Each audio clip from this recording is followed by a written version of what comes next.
One of the biggest areas of confusion for park visitors is trying to tell the difference between coyotes and wolves.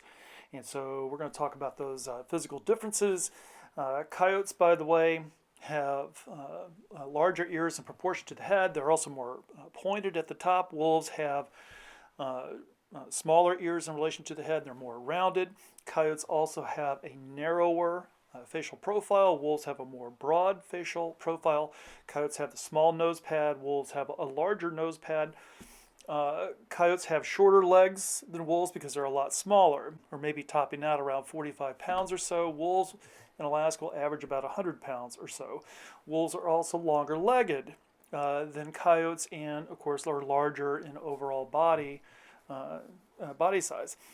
And then in regards to movement, I tend to think of coyotes having more of a choppy or a bouncy or maybe even a prancy type movement to them. Wolves have a more fluid type gait to them. And so when you're looking at these videos, which is which? Which is the wolf and which is the coyote? And hopefully these clues will help you out with that. And there is a bias. So for most folks coming to the park, of course, they're very biased in wanting to see wolves, but you know, coyotes are incredibly cool as well. And in fact, they are one of the most adaptable animals on the North American continent. And so, whether you see wolves or whether you see coyotes, if you're lucky enough to see either one or maybe even both, well, you know, you've had a great day in Denali. And by the way, we only have 3 different kinds of wild canines in the park. The first is red foxes, that's our most commonly seen. The next 2 are far rarer in regards to being seen, and that, of course, is wolves and coyotes.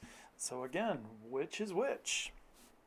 Okay, and then in the description, I have included clues as to what to look for in trying to identify between wolves and coyotes. And then I've also listed a couple of links, one of which is from Colorado Parks and Wildlife, and the other is from the Oregon Department of Fish and Wildlife. You know, some further clues as to trying to tell the difference between wolves and coyotes. And so I do highly recommend both.